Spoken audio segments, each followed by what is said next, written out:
sorry ass DJ.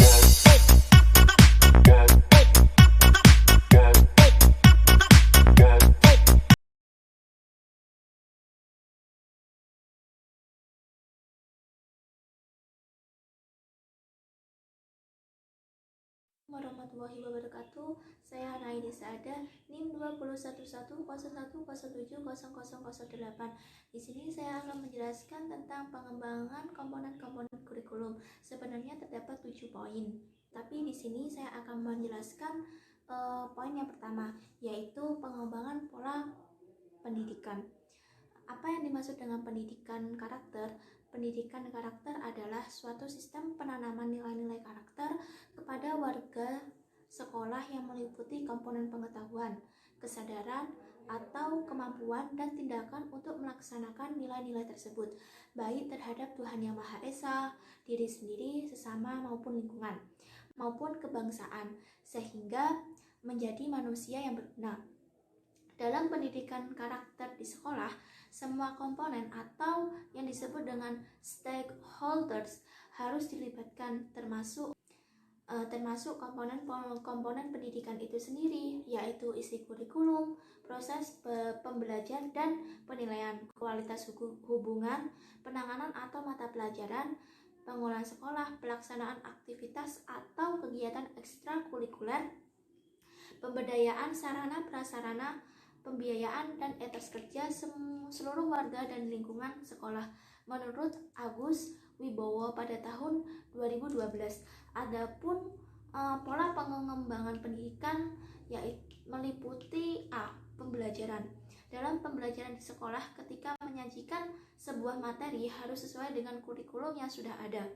Kemudian menyampaikan materi dengan menggunakan bahasa yang baik atau menarik sehingga mudah diterima oleh peserta didik.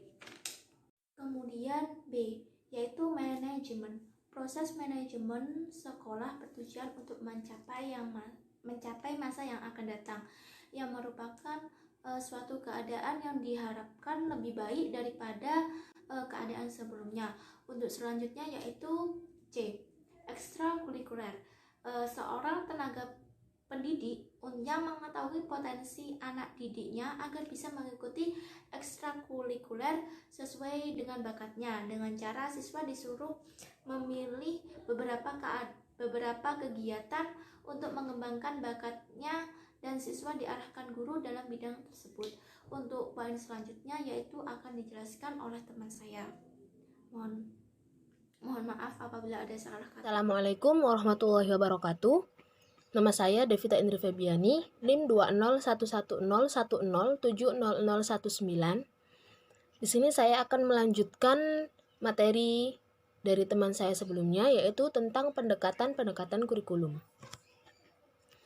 Pengembangan kurikulum pendidikan dilakukan dengan beberapa pendekatan, yaitu yang pertama, pendekatan subjek akademis atau bidang studi.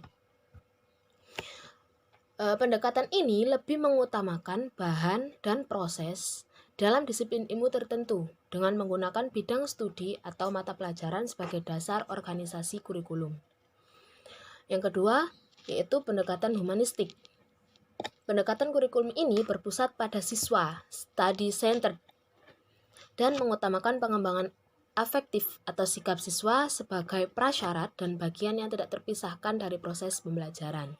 Pendekatan yang ketiga yaitu pendekatan teknologis. Kurikulum perspektif teknologis ini lebih menekankan terhadap efektivitas program, metode dan materi dalam mencapai suatu tujuan dan keberhasilan. Teknologi pendidikan dalam arti teknologi alat lebih menekankan kepada penggunaan alat-alat teknologi untuk menunjang efisiensi dan efektivitas pendidikan. Kurikulumnya berisikan rencana-rencana penggunaan berbagai alat dan media, juga model-model pengajaran yang banyak melibatkan penggunaan alat. Kemudian pendekatan yang keempat yaitu pendekatan rekonstruksi sosial. Kurikulum rekonstruksi sosial sangat memperhatikan hubungan kurikulum dengan sosial masyarakat dan politik perkembangan ekonomi. Materi selanjutnya yaitu pengembangan komponen tujuan kurikulum. Tujuan pendidikan dasar dan menengah adalah meletakkan dasar kecerdasan, pengetahuan, kepribadian, akhlak mulia, serta keterampilan untuk hidup mandiri dan mengikuti pendidikan lebih lanjut. Tujuan pendidikan institusional tersebut kemudian dijabarkan lagi ke dalam tujuan kurikuler, yaitu tujuan pendidikan yang ingin dicapai dari setiap mata pelajaran yang dikembangkan di setiap sekolah atau satuan pendidikan. Hierarki tujuan. Yang pertama yaitu tujuan pendidikan nasional atau TPN. Tujuan pendidikan nasional yaitu suatu tujuan pendidikan yang ingin dicapai pada tingkat nasional. Hasil pencapaiannya akan terwujud bila warga negara yang berkepribadian nasional, bertakwa kepada Tuhan Yang Maha Esa, bertanggung jawab atas kesejahteraan masyarakat, bangsa, dan tanah air. Kemudian yaitu tujuan institusional atau TI. Tujuan institusional yakni merupakan tujuan pendidikan yang ingin dicapai pada tingkat lembaga pendidikan. Hasil pencapaian dari tujuan institusional ini berwujud tamatan sekolah yang mampu melaksanakan bidang pekerjaan tertentu dan atau mampu dididik lebih lanjut menjadi tenaga profesional dalam bidang tertentu dan pada jenjang tertentu pula, misalnya pendidikan SD, SMP, SMU, dan perguruan tinggi. Yang ketiga yaitu tujuan kurikuler atau TK adalah tujuan pendidikan yang ingin dicapai pada tingkat mata pelajaran atau bidang studi.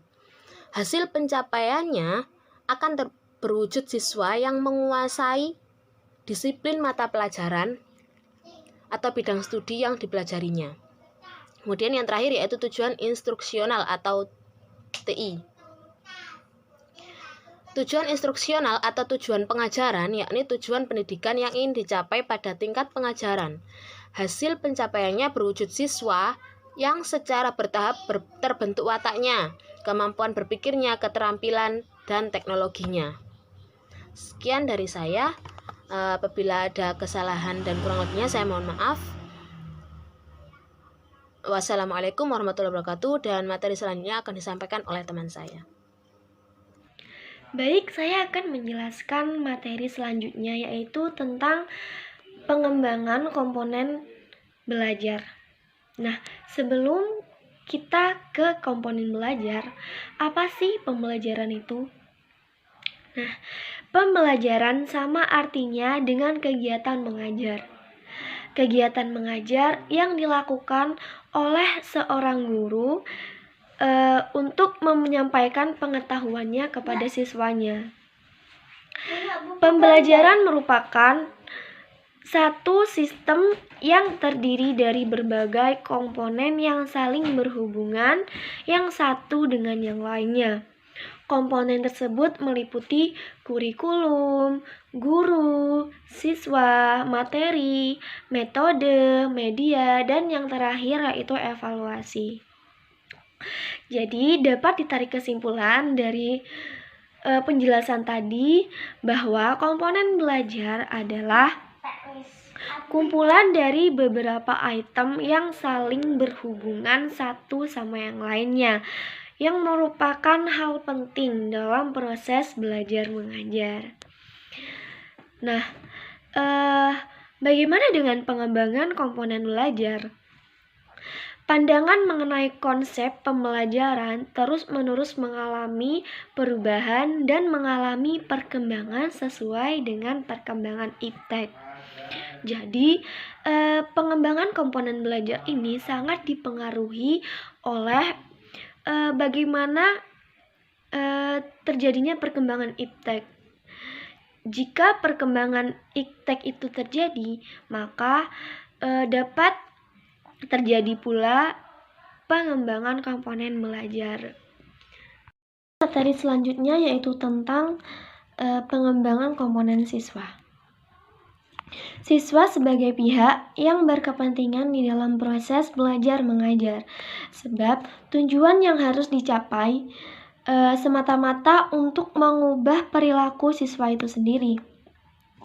Metode dan teknik yang digunakan agar dapat terjalannya perkembangan komponen siswa, salah satunya yaitu tergantung dari banyaknya jumlah siswa.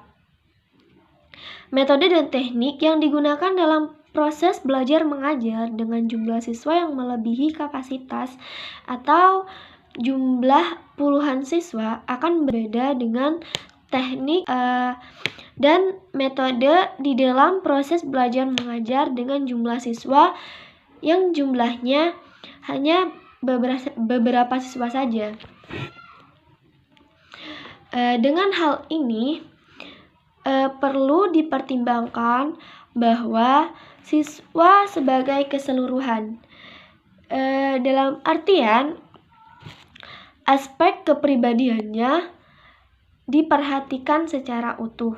Yang kedua, siswa sebagai pribadi tersendiri. Setiap siswa memiliki perbedaan dari siswa yang satu dengan siswa yang lainnya. Dalam hal ini yaitu kemampuan, tata belajar, kebutuhan, dan sebagainya. Dan yang ketiga, tingkat perkembangan siswa akan mempengaruhi proses pembelajaran. Nah, selain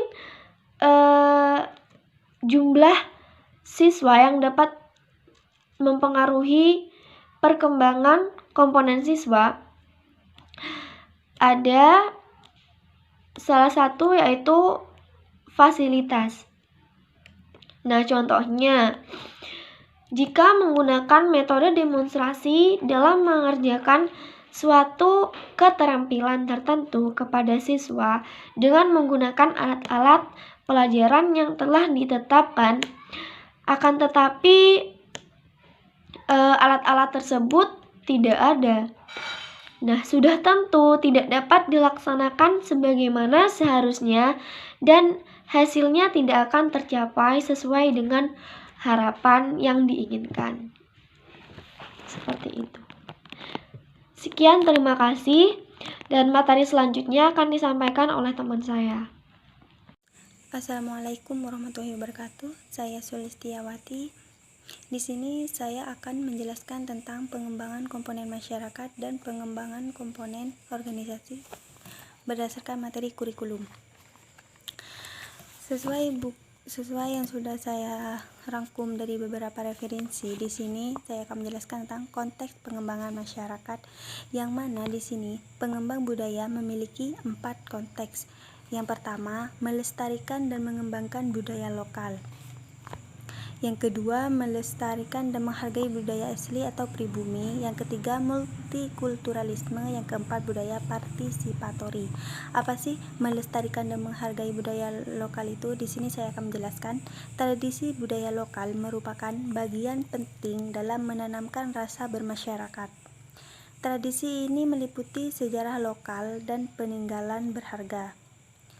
Pengaruh eksternal dapat memisahkan tradisi-tradisi budaya lokal. Strategi yang cermat dari masyarakat diperlukan jika tradisi tersebut ingin dilestarikan. Jadi, ketika kita itu ingin melestarikan suatu tradisi, maka masyarakatnya itu harus bisa cermat, bisa mengembangkan suatu ide supaya budayanya itu tetap lestari. Yang kedua yaitu melestarikan dan menghargai budaya asli.